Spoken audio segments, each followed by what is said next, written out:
মানে দাম বাইরে আছে,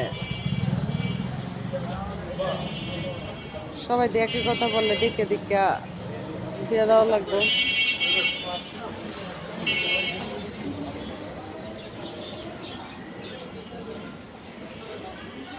মানুষ দেশে রোজার মধ্যে সব দ্রব্যের দাম কমায় দেয়, বাংলাদেশের দাম বাড়ায় দেয়। এগুলো যখন মানুষ এরা এরা যা করতেছে সব হালাল করে এখন, এখন আর হারাম করে না।